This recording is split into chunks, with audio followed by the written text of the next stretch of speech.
Primeiramente, gostaria de agradecer, então, o Instituto de Ética nos Negócios, o Douglas, o meu grande amigo aqui que me convidou, o professor José Gonçalves Júnior, que é participante aí, meu companheiro de discussões sobre sustentabilidade, sobre meio ambiente. E a gente adora debater alguns temas aí bastante polêmicos, né? Então, ele me indicou aqui para participar desse projeto, que é um projeto muito bacana e que é uma honra para mim estar aqui participando na Livraria Cultura. Agradeço também a organização aqui do Shopping Bourbon, da Livraria Cultura, de ter permitido que a gente possa trazer esse tipo de tema para debater e expandir um pouco mais a informação, tentar criar essa informação em um novo conceito para as pessoas, para os universitários que vão sair de dentro das instituições de ensino e vão então para o mundo dos negócios, né, que muitas vezes não obedece à mesma dinâmica que a gente vê na academia, né? Muitas vezes é super hostil esse ambiente. Então a gente tenta de alguma forma passar alguns conceitos que podem contribuir para o dia a dia do aluno, para o dia a dia do profissional futuro que a gente vai ter nesse nosso planeta, né?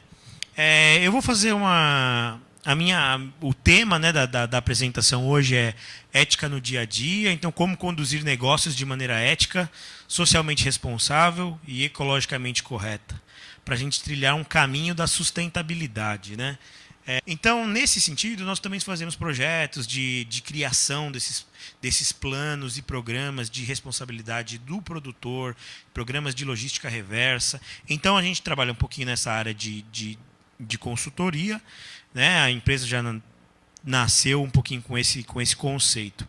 A Reciclometais é a empresa que faz toda a operação, recebe, desmonta. Para você que não conhece, a reciclagem de eletroeletrônicas, ela basicamente ela não é bem uma reciclagem, né? Ela é bem um pré-tratamento, onde você recebe um eletrônico, nós desmontamos esse equipamento eletrônico. Tem uma foto aqui, né, de uma linha de desmontagem onde uma pessoa fica praticamente como se fosse uma linha de produção inversa, né? Em vez de você montar, você desmonta. Você gera ali desse equipamento, você gera metais, plásticos, placas eletrônicas.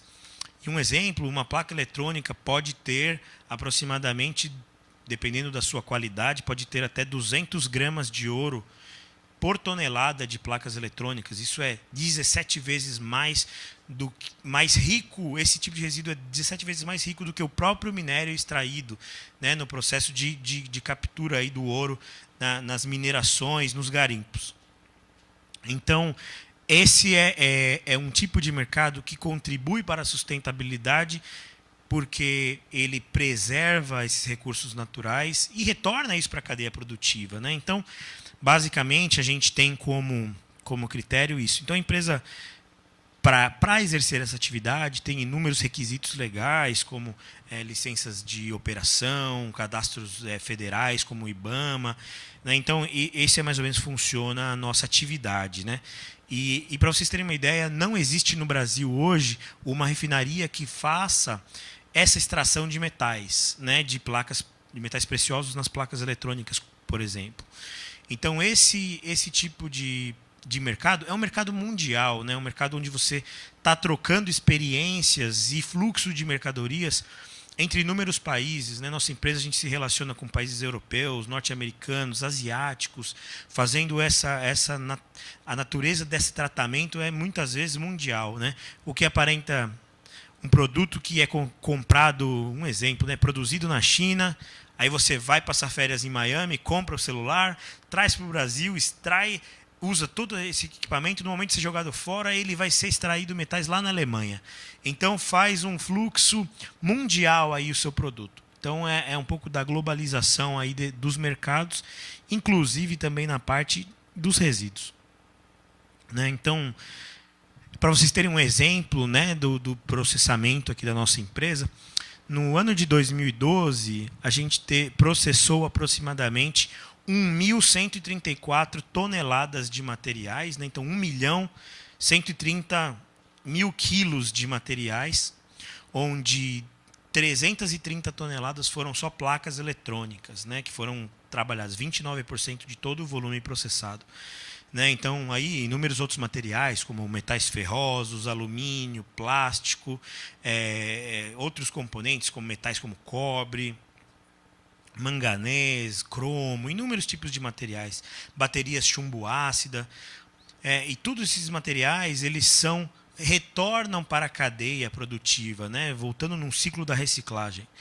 E também foram desse volume total, né? Então um pouco mais de 1% foi enviado para um tratamento fora da reciclagem ou aterro sanitário, né? Das 1.000 toneladas, 1.100 toneladas, só 7 toneladas foram enviadas para um aterro sanitário. E 4 toneladas foram enviadas para a recuperação energética, o que a gente chama no Brasil de coprocessamento, né? A recuperação energética utiliza esse resíduo para alimentar um grande forno de uma empresa cimenteira. Então ele recupera o seu valor energético e não como matéria-prima novamente. Ele talvez não é o ideal como a reciclagem, mas ele também recupera seu valor aí, que poderia, ao invés de você ter que extrair novas fontes fósseis aí do meio ambiente, você pode utilizar o próprio resíduo como combustível. Né? Um pouquinho a gente trabalha com alguns clientes, né? A empresa tem aqui Amazon, Motorola Solutions, Huawei, fabricantes nacionais, internacionais, grandes usuários, e trabalha com algumas empresas também internacionais, né? Então, Sims Recycling Solutions, a maior empresa do mundo aí de reciclagem de eletrônicos, Aurubis na Alemanha, que faz a recuperação dos metais, Boliden lá na Suécia, algumas empresas na China, Shihotian de Metallum na Suíça, ELG nos Estados Unidos e Europa, né? Então, algumas empresas que hoje fazem o processamento dos materiais. Então, a importância da reciclagem dos eletroeletrônicos, ela, como a gente viu, né, impede a poluição. Mas por quê? Para vocês terem uma ideia, inúmeros metais pesados hoje fazem parte da composição dos eletroeletrônicos. Né? A gente tem, dentro de um tubo de imagem, um televisor antigo, né, daqueles que muitas pessoas ainda têm nas suas casas no Brasil. Esse televisor é muito pesado, né? As pessoas, vou pegar um televisor de 29 polegadas, precisa de 2 pessoas, um peso imenso, né, para transportar aquilo, diferente das novas televisões. O peso dessa televisão, aproximadamente 30% do peso dessa televisão é chumbo, né? Um metal pesado, altamente tóxico. Então você imagina que 30% do peso de um televisor pode ser chumbo, né? E você multiplica isso vezes o número de televisores que a gente tem no Brasil, CRT, e você imagina a quantidade de chumbo que pode estar sendo jogada no meio ambiente, né? Além disso, qualquer lâmpada fluorescente, né, tanto as fluorescentes compactas quanto as fluorescentes tubulares, as lâmpadas de iluminação pública de alta intensidade, contêm mercúrio dentro da sua composição, né?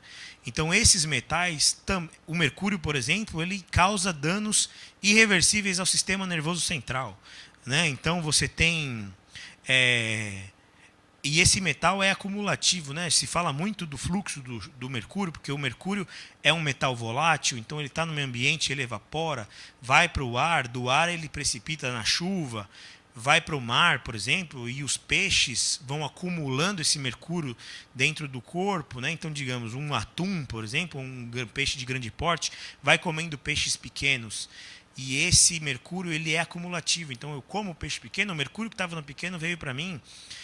E aí nós, como humanos, vamos lá e comemos o atum, e a gente acumula o atum, o mercúrio que estava no pequeno, na água, no peixe pequeno, no peixe grande, e depois no nosso corpo, né? E ele vai se acumulando em órgãos como o cérebro, pela sua afinidade, né, por tecidos mais gordurosos. Então o cérebro é um tecido de bastante concentração de gordura, por isso o mercúrio é atraído, né, para nossos neurônios. Então, ele causa danos, né? Exposições crônicas de mercúrio podem causar problemas neurológicos. E a gente está falando de alguns componentes tóxicos, você pode falar desde de cromo, cádmio, níquel, né, além do chumbo, mercúrio, que a gente já ouviu falar. Além disso, você tem inúmeros outros tipos de materiais, né? Então, os retardantes de chamas bromados, que são cancerígenas, né?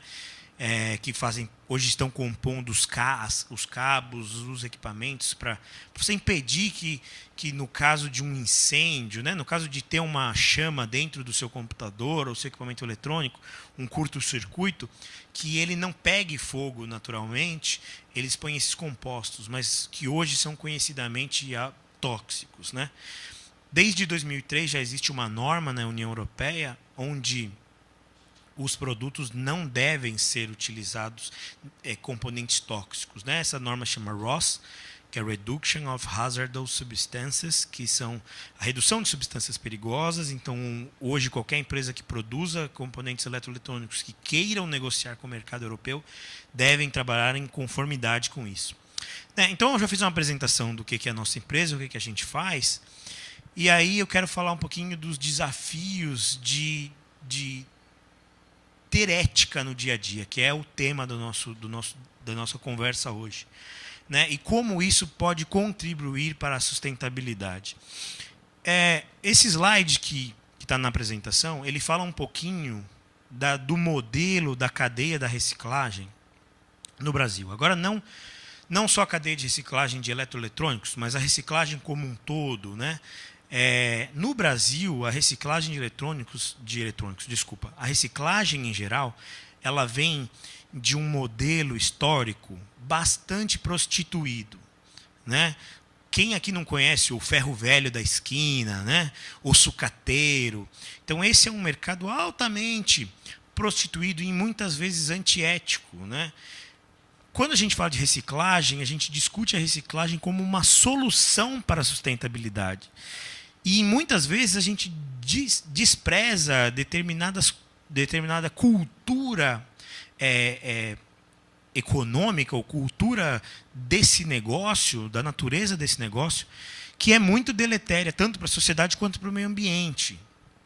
Então, o modelo histórico ele é um modelo que enxerga a reciclagem do ponto de vista do valor econômico que cada material tem, né? Então, não enxerga a reciclagem como uma solução para o meio ambiente e não vê o reciclador como um prestador de serviço ambiental. Na verdade, o reciclador ele é um aproveitador do resíduo, do lixo, né? Então, esse é o modelo histórico que a gente tem no Brasil.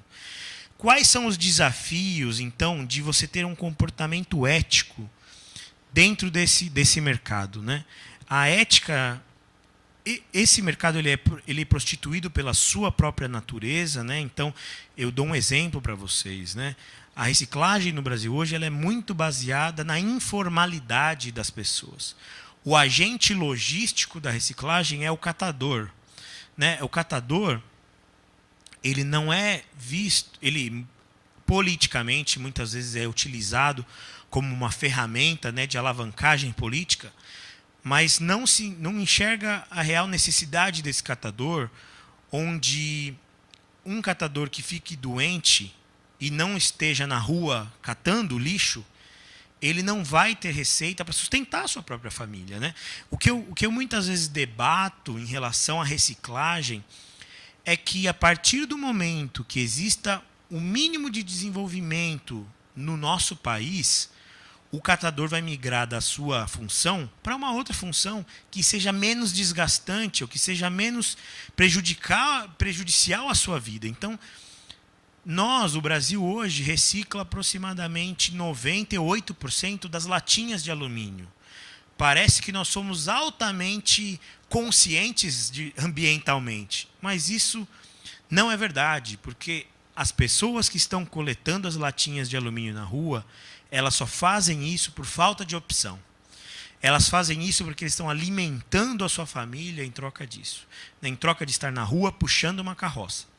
Então, muitas vezes uma entidade protetora dos animais vai defender um cavalo que está puxando uma carroça, mas a gente muitas vezes não enxerga um próprio ser humano puxando a carroça, né?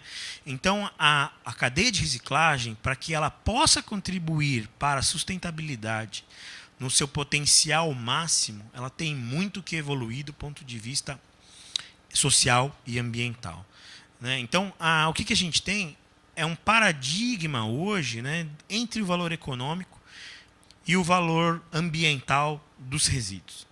Um outro exemplo para vocês, inclusive semana passada, eu fui palestrante num outro evento, é uma feira chamada Expo Sucata. A Expo Sucata é um evento que trata sobre a reciclagem, né, o mercado de reciclagem, principalmente de metais, aparas de papel, plásticos, e tenta tratar do mercado, né, de reciclagem como um todo. O tema da minha palestra não foi sobre a reciclagem, foi sobre um procedimento realizado na reciclagem, especialmente de plásticos.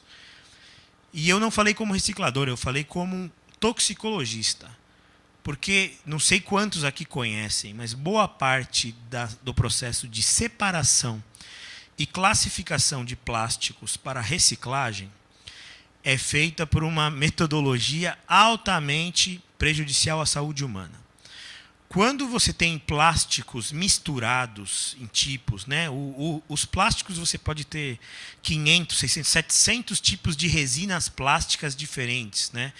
Cada resina plástica tem uma reciclagem específica. E muitas vezes o momento de você fazer a reciclagem do plástico, você não pode ter mistura entre resinas diferentes, né? Então eu não posso reciclar poliestireno com polipropileno. Eu não posso... Uma possível contaminação de um tipo de plástico com outro tipo de plástico, a grande maioria das vezes inviabiliza qualquer processo de reciclagem, né? Então, se você separar de forma não bem separado, né, digamos, se você não fizer uma boa separação do plástico, a grande chance é que você perca todo aquele lote de plástico para um aterro sanitário, porque não tem uma solução de reciclagem para plásticos misturados. Então esse é um problema, claro, que a gente enfrenta hoje na reciclagem, que é a classificação dos plásticos. Qual é a tecnologia utilizada para separar os plásticos? Na grande maioria das empresas de reciclagem de plástico, tem uma bancada, uma vela acesa, pega um recipiente com inúmeros tipos de plástico misturado, queima e cheira. O cheiro determinado, né, determinado odor caracteriza o tipo de plástico, né? Então, esse processo é altamente prejudicial à saúde daqueles operadores que estão ali trabalhando, né? O queima e cheira, queima e cheira. Quantos de vocês acham que é saudável cheirar plástico queimado, né? Plástico queimado emite muitas substâncias tóxicas, né? Primeiro, pelo seu composto orgânico, né? Por ser um derivado de petróleo, né? De ter sua composição orgânica, né? Formado por hidrocarbonetos, né? Você tem emissão de hidrocarbonetos aromáticos policíclicos, que são altamente cancerígenos, né? Têm sido estudados como um dos causadores do câncer. Obviamente, plástico não é o único gerador de hidrocarbonetos aromáticos policíclicos, mas a queima do plástico gera. Plásticos que contenham, por exemplo, esses retardantes de chama, muito obrigado, podem também gerar o que a gente chama de dioxinas e furanos, né? As dioxinas também estão relacionadas à causa de câncer, né? Então, você já imagina como pode uma pessoa trabalhar o dia todo queimando plástico e cheirando para entender que tipo de plástico que é, né? Em busca de quê?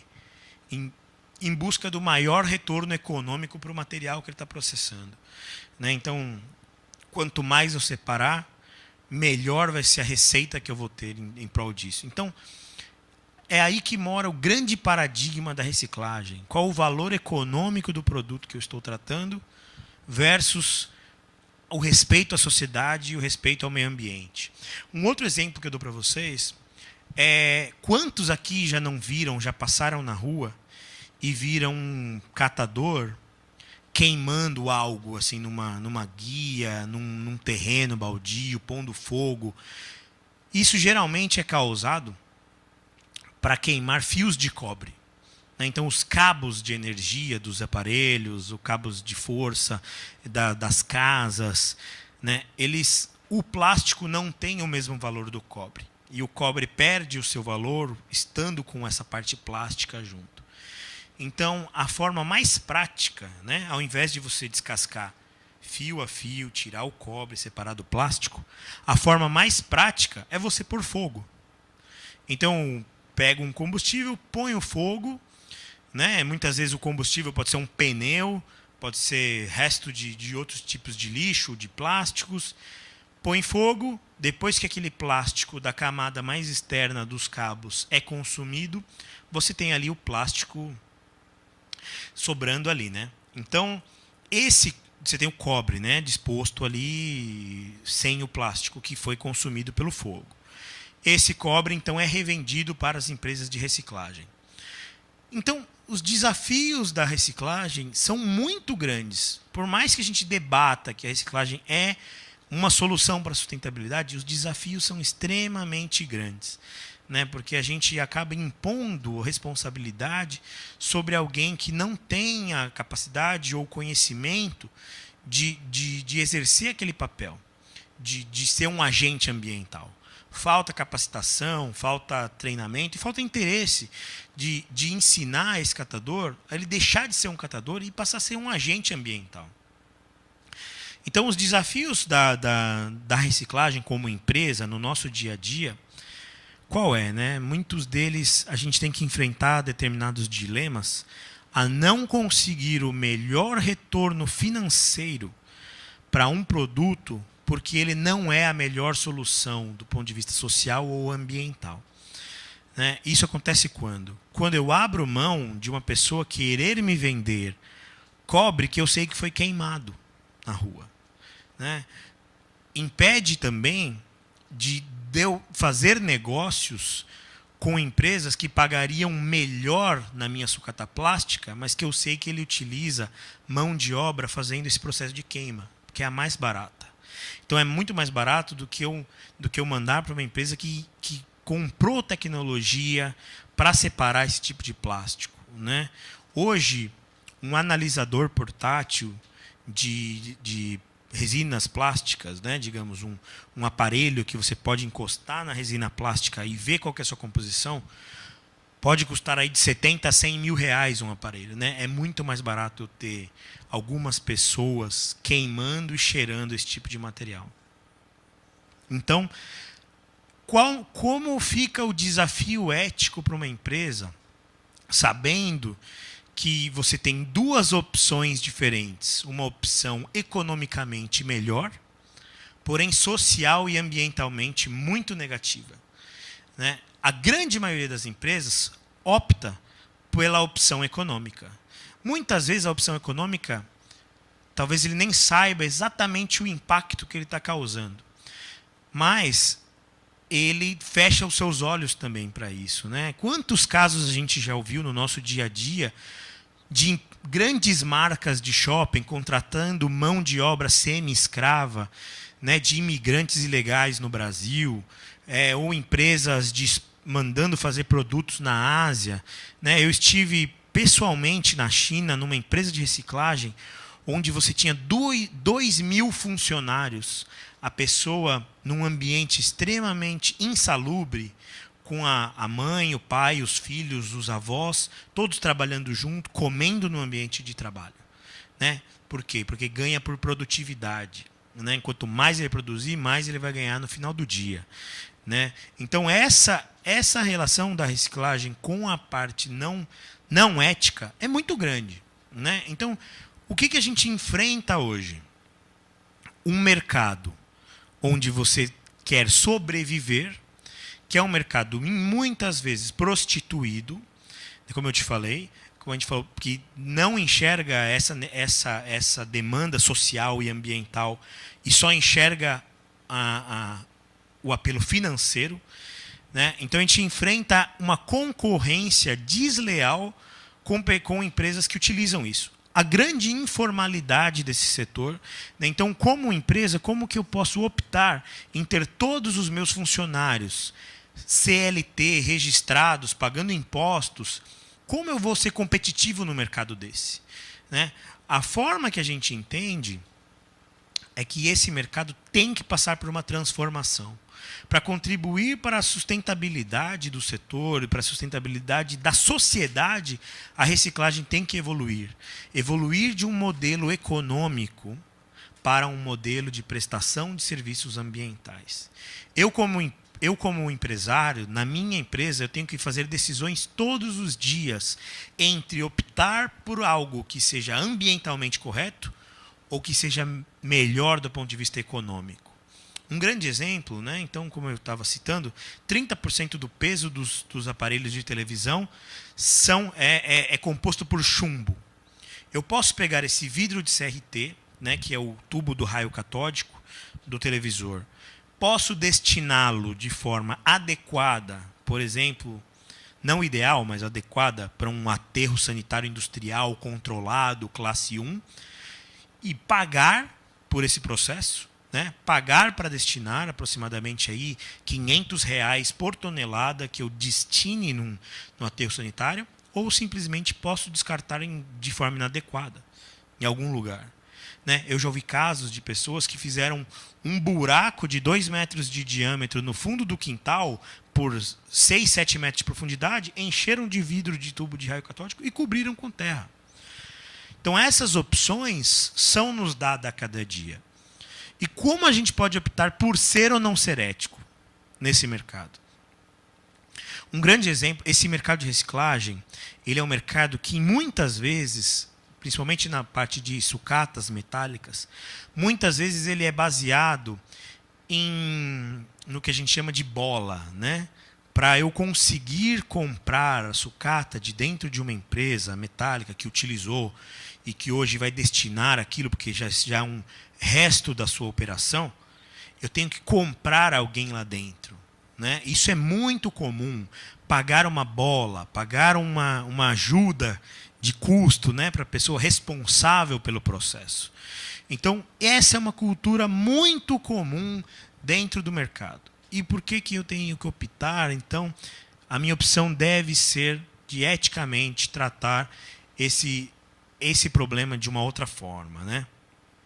Então, a gente olha, fala, poderia ter um benefício financeiro muito maior se eu tivesse as mesmas atitudes que o mercado em geral segue, mas por que eu opto em não fazê-lo? Né? Então, esse é o dilema que a gente enfrenta no nosso dia a dia. Né? Eu posso ter um benefício financeiro aqui, mas ele não é a minha melhor opção ambientalmente. Eu posso ter um benefício financeiro aqui, mas ele não é a minha melhor opção socialmente.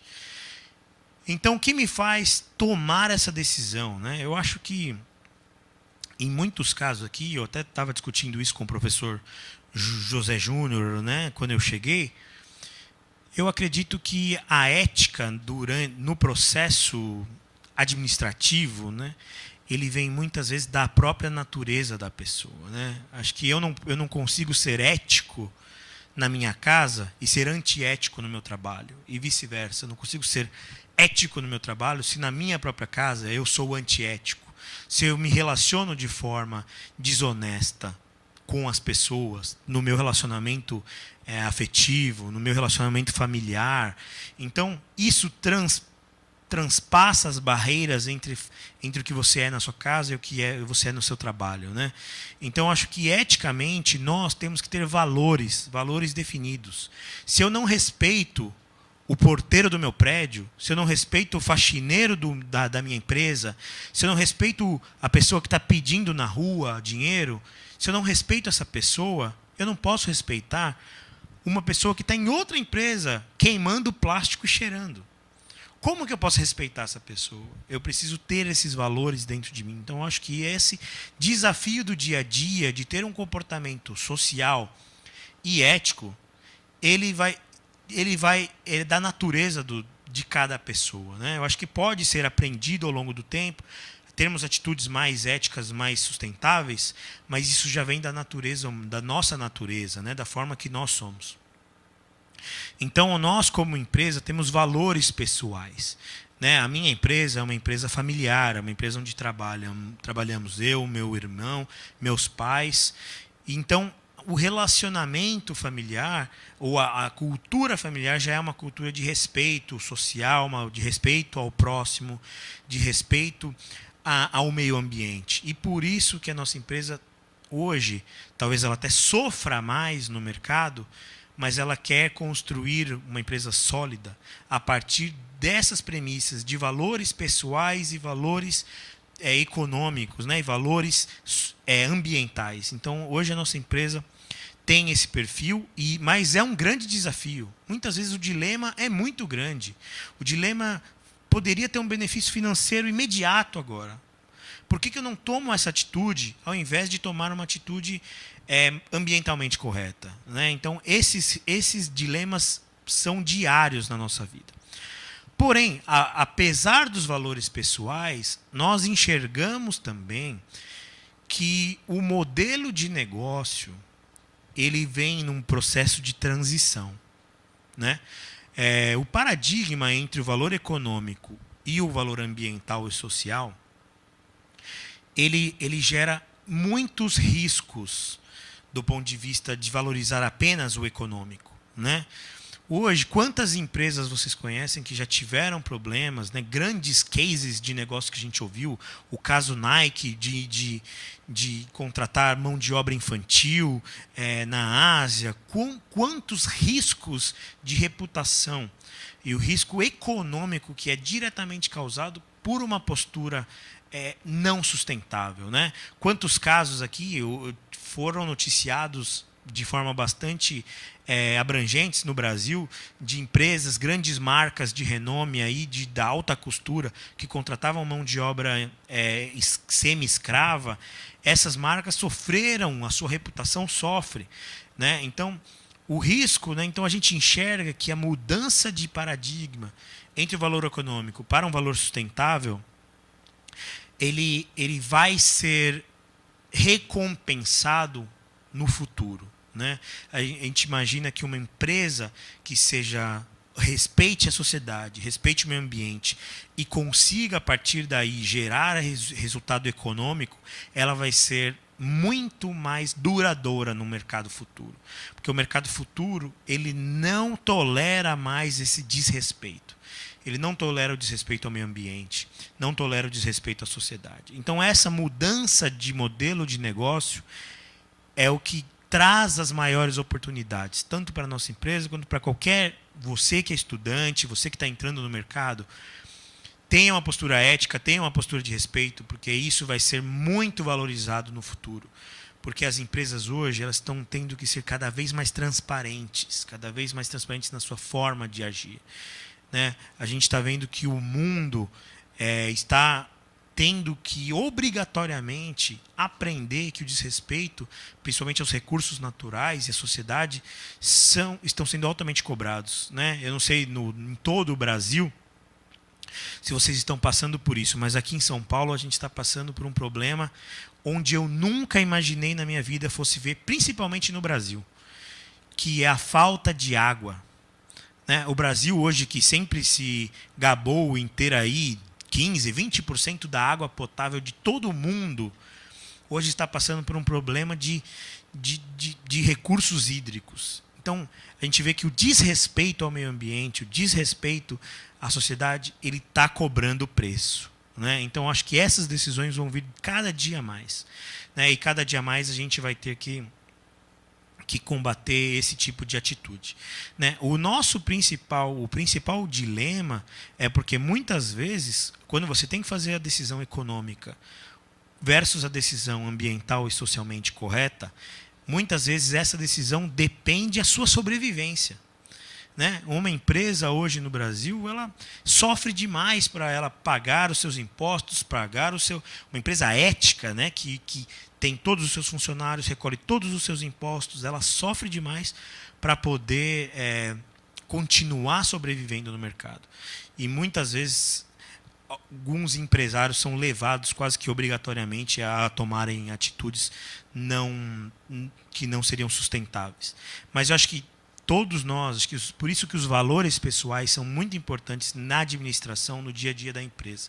Porque são esses valores que vão garantir, então, que a melhor decisão seja tomada do ponto de vista sustentável, né? Então, a gente percebe que essa mudança de modelo de negócio, ela vai passar a ser uma oportunidade futura, né? Então, os riscos de uma gestão não ética, não responsável, ela passa a ser muito grande, né? Inclusive, nessa palestra que eu estava comentando com vocês, que eu participei como toxicologista, falando dos impactos negativos desse processo de queima de plástico para separação, algo que foi tratado, que eu fiz muita questão de deixar bastante claro, é que a empresa que está utilizando essa técnica para fazer a separação, que é uma técnica mais barata, mas extremamente deletéria para os seus funcionários, ela pode, de forma muito clara, receber aí um processo trabalhista quando essa pessoa tiver uma doença, né? E essa postura não responsável, muitas vezes pode até não ser diretamente o causador do problema de saúde desse funcionário. Digamos, um funcionário que queima um pedaço de plástico e cheira para separar seu tipo, mas que também fuma na sua vida pessoal, tem o vício do cigarro, como que ele vai poder comprovar, né, que ele vai desenvolver um câncer, por exemplo, vai ter uma tendência muito maior a desenvolver essa doença, mas a empresa vai ser a primeira penalizada, porque o direito, né, o direito tem um princípio, chama o princípio da precaução.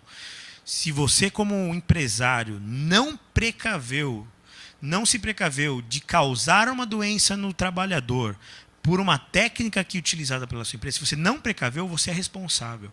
Independente dele ter ações que sejam negativas na sua vida pessoal, mas a justiça trabalhista, ela enxerga a causa que o empregador causou na vida da pessoa. Mesmo que você não tenha uma causa diretamente ligada, comprovada cientificamente, pelo princípio da precaução, a responsabilidade é da empresa. Então, além dos valores pessoais, você começa a ter, então, riscos e oportunidades que são diretamente ligadas à gestão do dia a dia da empresa, que é um processo trabalhista. Quantos aqui sabem que um processo trabalhista muitas vezes pode impedir ali a vida daquela empresa, né? Você pode encerrar uma empresa hoje por conta de um processo trabalhista, né? Quantos casos vocês já viram de empresas multinacionais que tiveram até filmes aí a respeito, empresas que causaram poluição e causaram dano à saúde da comunidade ali, dos seus stakeholders, das pessoas que estão envolvidas com a empresa, que foram penalizadas pela justiça. Então, a responsabilidade e a ética, ela é paga não somente de forma econômica, mas também é paga ao longo do tempo, com a reputação da empresa. Então, acho que uma postura ética no dia a dia, ela é altamente recompensada, apesar de muitas vezes não ser recompensadas economicamente, mas são recompensadas de outra forma, né? Economicamente, não diretamente, mas quando você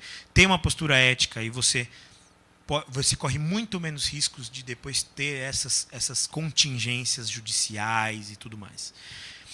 Além disso, né, a responsabilidade, então uma empresa que hoje tem uma postura ética do ponto de vista social e ambiental, ela está muito mais interligada a um mercado internacional, né? As grandes corporações, grandes empresas multinacionais hoje, elas têm políticas sociais e ambientais que transcendem qualquer marco regulatório de algum país, né? Muitas empresas hoje, elas atuam com compliance internacional por políticas próprias, né?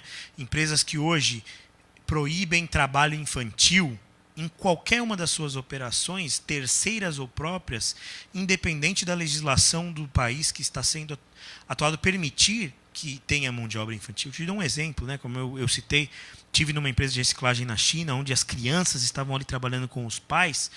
Aquilo não é ilegal naquele país. Aquilo é legal. Uma criança trabalhar é legalizado. Para nós, soa antiético e imoral, mas é legal. Então, muitas empresas, elas tomam uma atitude proativa de impedir que qualquer uma das suas associadas ou terceirizadas façam utilização daquela mão de obra, independente de ser legalmente aceitável naquele país, né? Porque moralmente não é aceitável para aquela empresa, para aquela instituição. Então a gente entende que hoje, com o mercado, como eu estava citando no início, o mercado da reciclagem hoje é globalizado, onde um produto comprado nos Estados Unidos, produzido na China, foi consumido no Brasil, vai ser reciclado na Alemanha. Cada dia mais as empresas, por mais desconhecidas que estão atuando no mercado globalizado. Então, quanto mais ético você for, mais ética for a sua atuação, mais garantido nesse mercado você está. Só um instante.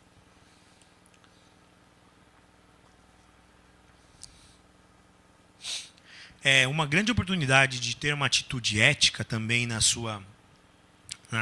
gestão da sua empresa. Ela vem do controle e da transparência que você pode ter com o restante do mercado, né? Hoje, grande maioria das grandes empresas, quando elas se relacionam com seus fornecedores, por menores que sejam, elas exigem determinadas posturas, né?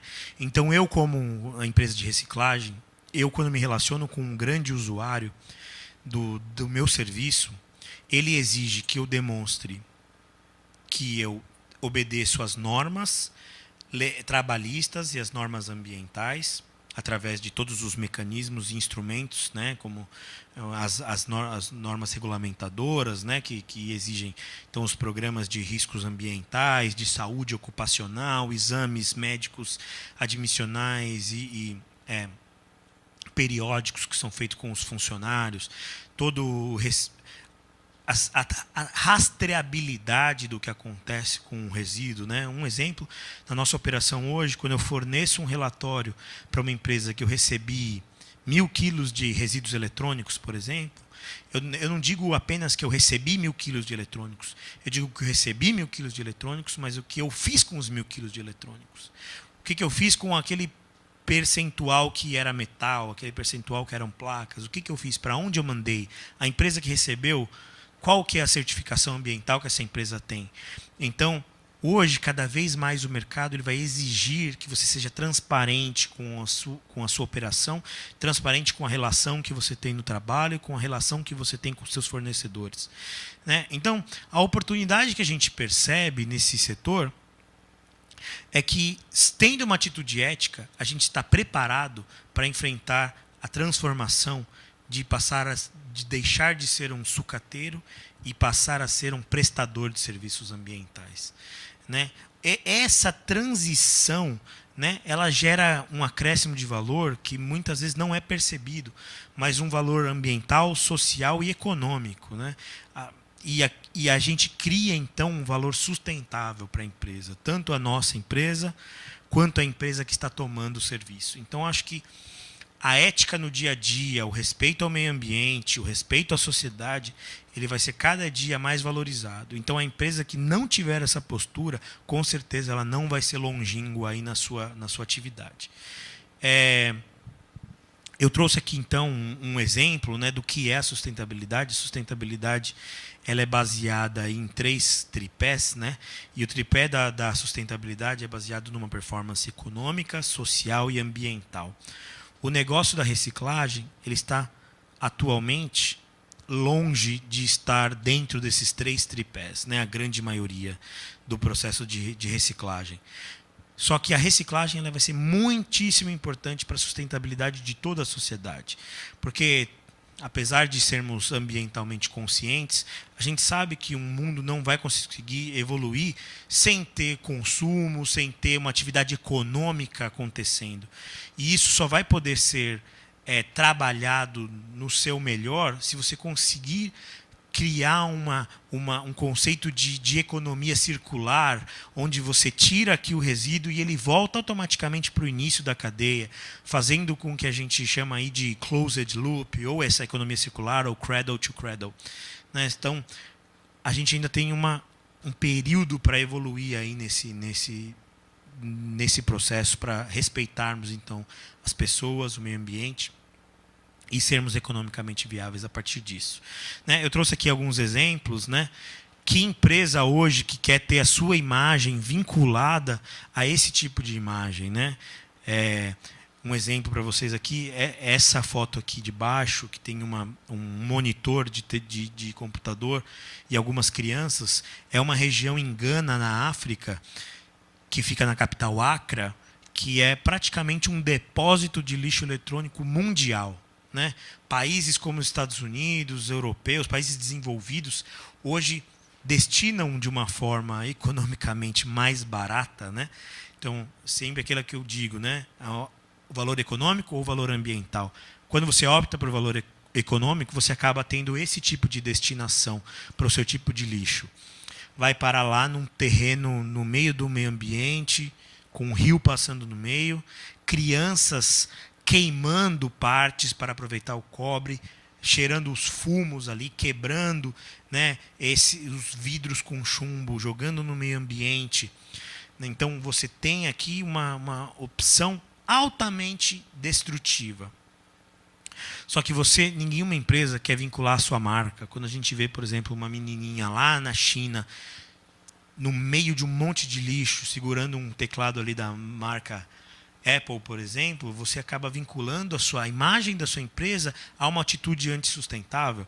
Né? Por exemplo, uma criança aqui costurando uma bola no Paquistão, né? Uma bola que tem uma marca ali, de uma marca internacional, né?